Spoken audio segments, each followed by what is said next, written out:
My art journey really began obviously since I was younger, but it didn't really kick off till maybe like my high school years. And it's something that I remember because I was all about, graffiti and sketching and painting, and so against the whole, man, fuck technology, or, fuck computer work and design, Illustrator, all that. Like I was very against that. My name's Hansel Echeverria, born and raised here in beautiful Koreatown, Los Angeles. Pretty much LA is everything that I've known. It's a love-hate relationship for sure, The whole transition from one industry to another literally happened overnight, I feel. Because before this, I was in the cycling industry. So being in the cycling industry, that's all I knew, that's all I was doing. It kind of stayed repetitive. There's nothing more new that or fresh that you can create. So I always felt like as an artist, a designer, to just kind of take on different tasks. That's how the cars came to me. Then my first car design is whack.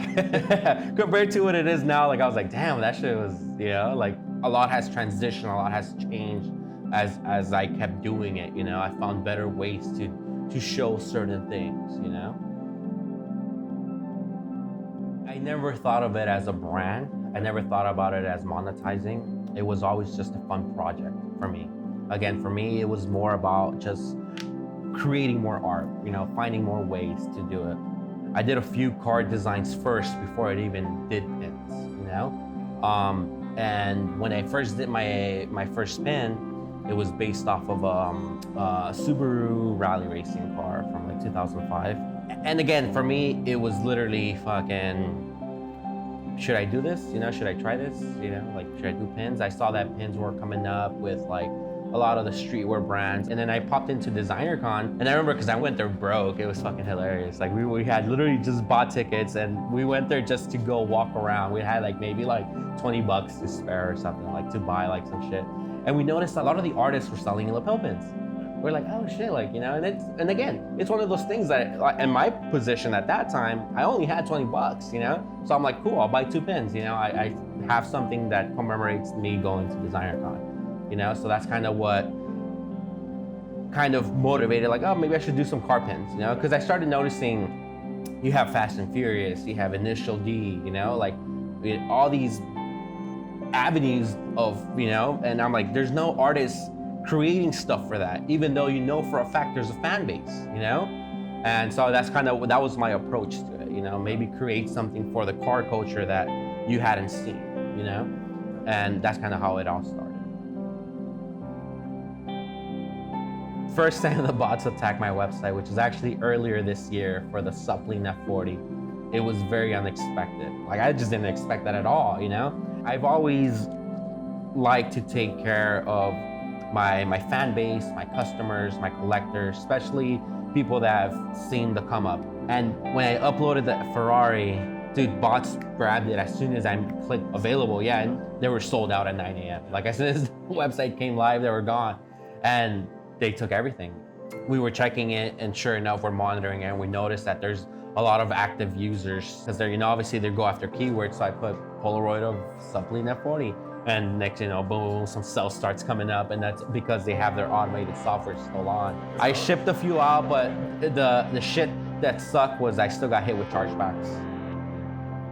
Today is Saturday. I have my upcoming drop collaboration with Toyo Tires, which we picked 7 cars, a mixture of their last year's SEMA cars and the calendar shoot. Working with Toyo has been definitely great. We work on a ton of projects. One of the ones that I pitched to them was creating a series where a lot of these builders, they're, enthusiastic about, their builds and that they're sponsored by Toyo, like legit, So I was like, let's give them an opportunity for them to have their car turned into a pin, and, we branded as a Toyo collab. For the Toyo bundle set only, I did a pre-sale of 100 of them, and that's for an event that we're having tomorrow. So I figured it's still not gonna eliminate everyone else trying to grab these. These are a limited edition of 500. The drivers each get 50 pieces, and I have 100 already pre-sold, so now I'm cutting them even more. The way that I predicted is you have 1,000 people going after 300 items. It's gonna get a little crazy.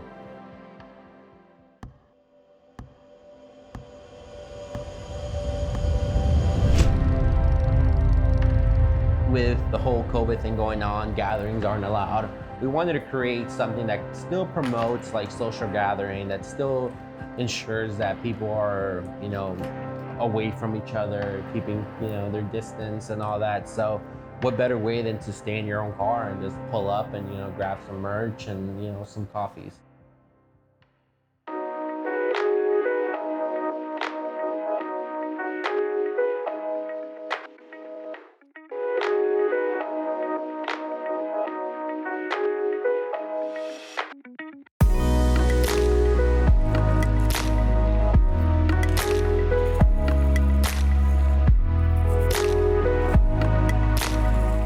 We're here, it's 8:45 in the morning.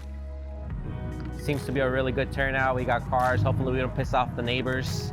But line seems to be rolling pretty smoothly, so that's pretty good.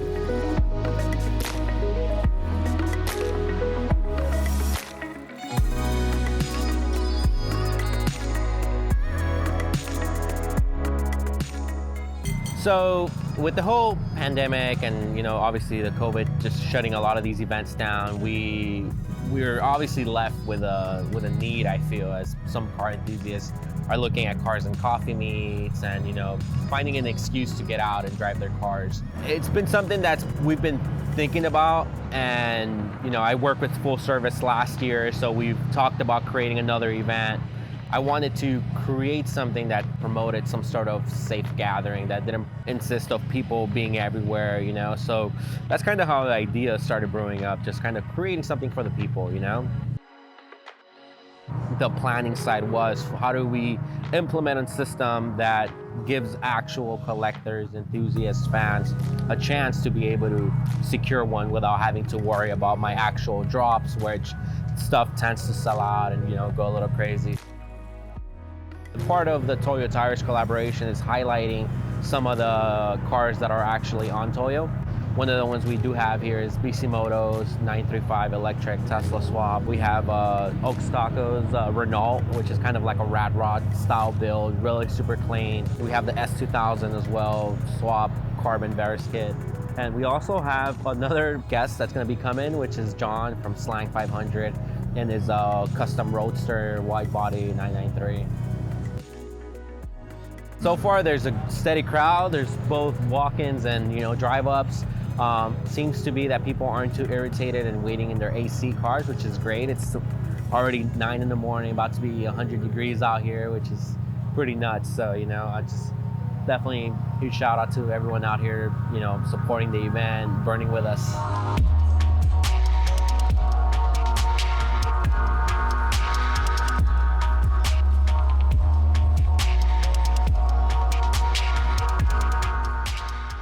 I am Eduardo Chavarin. I'm one of the partners here at Full Service Coffee. We opened this coffee shop about 2 years ago, and my partners, John and Jeff, used to drive here through Beverly Boulevard, and they saw this beautiful 90s, 40s gas station, and it was just well kept but abandoned. And they always thought, wouldn't it be cool to just be able to stop for coffee and be on our way to work? And then when they saw for a lease sign, we all got together and said, let's try to bring that to reality. It's such an important street here in LA, connects Hollywood to downtown. So we took it upon ourselves to put together this little coffee shop, and it was quite a project. It's a 1940s building, so it needed some love, but we were happy that we got it done, and it's working, and the community has embraced it. I'm trying to remember how I met Hansel, but I think it was through one of our employees. I think she's friendly with him, or they knew each other. So I think we talked about putting a collaboration together, and then our first anniversary was coming up, and we said, it's the perfect time. He killed it here. He had people lining up waiting for him and to buy the pins collab. So that's how the relationship started, very organic. We've always been about the community and the neighbors and the friends, and so it's been pretty flawless and organic working with him. Today, it definitely exceeded our expectations, I mean, we've been lucky enough with COVID, we were able to keep our doors open, of course, being very mindful of all the restrictions. So we're happy to be, still providing some form of entertainment or a little, fun to the community.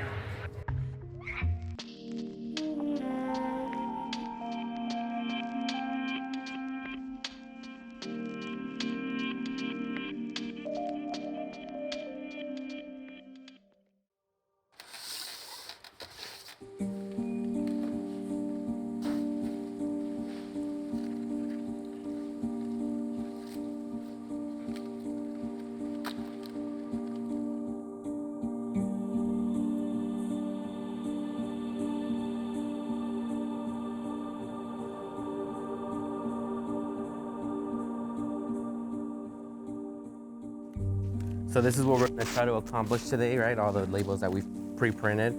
And we separate them usually by how big the order is, if there's a consistency of like everyone ordering a specific pin. So we kind of try to separate all of it. So this way, when we tackle it, it's just much easier, right? So pack all the ones that order the same, or if they order 3, you know, easier workflow. So that's kind of what we have here. And then usually once we have this table cleared from everything, we'll just start stacking labels and we'll just start pulling. Usually it's like 1 or 2 pulling, the other 2 are packing, you know, putting them in boxes or whatever, and then go from there. It kind of shifted, to be honest, like earlier this year. Yeah, just imagine all these boxes in my living room. You know, it kind of got a little too nuts, so we had no kind of option but to kind of start looking. The cool space about this is that it's shared, a dead slow garage, so they have this huge kind of warehouse where they do other sort of fulfillment, and they have their in-house brands and stuff like that, their cars obviously. I've known him for a few years now, so I kind of hit him up and I was like, yo, you got the space, you know, can I rent some from you? And yeah, he was like, dude, he actually, the plan is to kind of give me this whole space back to front and kind of making this the Leen Customs hub, you know? That's kind of what we're working on. If you find something you want to do, just stay consistent and just do it, you know? There's always going to be the what ifs and, you know, a lot of double thinking, I would say. I think the best thing is just do it and just stay consistent to the work, you know? Stay true to what you want to do.